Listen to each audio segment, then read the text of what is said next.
आत्मा का जौहर। रात का सन्नाटा था। हवा में एक अजीब सी ठंडक थी जो रोंगटे खड़े कर देती थी। पुराने जर्जर महल में एक अजीब सी हलचल थी। महल के अंदरूनी हिस्से में एक कमरे में एक अजीब सी रोशनी चमक रही थी। कमरे के अंदर एक खूबसूरत लड़की बैठी थी। उसके चेहरे पर एक अजीब सी मुस्कान थी जो डरावनी लग रही थी। उसके हाथ में एक खंजर था जिसकी धार चमक रही थी। अचानक कमरे का दरवाजा धीरे धीरे खुलने लगा। एक आदमी जिसका चेहरा डरा हुआ था कमरे में घुसा। लड़की ने मुस्कान बढ़ा दी और खंजर उठा लिया। तुमने मुझे धोखा दिया, लड़की ने धीमी आवाज में कहा। आदमी डर गया। मैंने क्या किया? उसने पूछा अपनी आवाज दबाते हुए। तुमने मुझे छोड़ दिया, लड़की ने कहा अपनी आवाज तेज कर दी। तुमने मुझे अकेला छोड़ दिया जब मुझे तुम्हारी सबसे ज्यादा जरूरत थी। आदमी ने समझाया, मैं मजबूर था, मुझे तुम्हें छोड़ना पड़ा। मजबूर? लड़की ने हंसकर कहा, तुम झूठ बोल रहे हो, तुमने मुझे जानबूझकर छोड़ा। आदमी ने कुछ नहीं कहा, वह बस डर के मारे कांप रहा था। अब तुम्हें भी वही सजा मिलेगी जो मुझे मिली थी, लड़की ने कहा और खंजर उठा लिया। आदमी ने चिल्लाया लेकिन उसकी आवाज दब गई।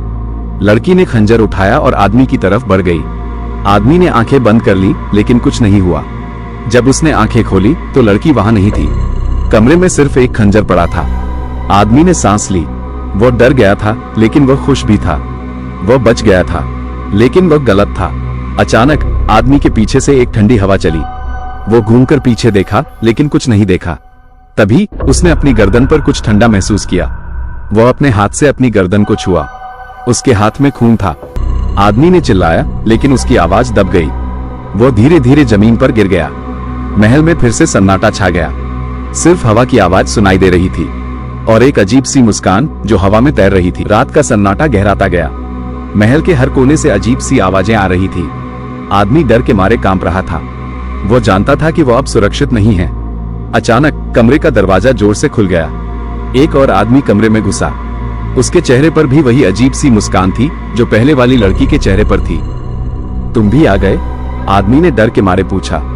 हाँ, मैं भी आ गया, नए आदमी ने कहा। तुम्हारी बारी है। आदमी समझ गया था कि अब उसका अंत हो गया है। वह चिल्लाया लेकिन उसकी आवाज दब गई। नए आदमी ने खंजर उठाया और आदमी की तरफ बढ़ गया। आदमी ने आंखें बंद कर ली लेकिन इस बार कुछ नहीं हुआ। जब उसने आंखें खोली तो वह अकेला था। कमरे में कोई नहीं था। आदमी ने सांस ली। वो सोचा कि शायद वह सपना देख रहा था, लेकिन तभी उसने अपनी गर्दन पर कुछ गीला महसूस किया। वह अपने हाथ से अपनी गर्दन को छुआ। उसके हाथ में खून था। आदमी ने चिल्लाया लेकिन उसकी आवाज दब गई। वह धीरे धीरे जमीन पर गिर गया। महल में फिर से सन्नाटा छा गया। सिर्फ हवा की आवाज सुनाई दे रही थी और एक अजीब सी मुस्कान जो हवा में तैर रही थी। अगले दिन जब महल के दरवाजे खोले गए तो अंदर का नजारा देखकर सभी के होश उड़ गए।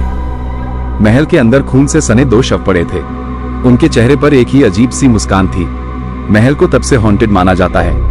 कहते हैं कि रात को महल से अजीब सी आवाजें आती हैं और एक खूबसूरत लड़की की हंसी सुनाई देती है, लेकिन जो भी उस लड़की को देखने की कोशिश करता है उसका अंत बुरा होता है।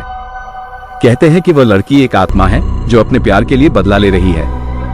वो उन लोगों को मारती है जो उसके प्यार को धोखा देते हैं। इसलिए अगर आप कभी भी उस हॉन्टेड महल के पास से गुजरे तो सावधान रहें, क्योंकि हो सकता है कि उस खूबसूरत लड़की की मुस्कान आपकी आखिरी मुस्कान हो।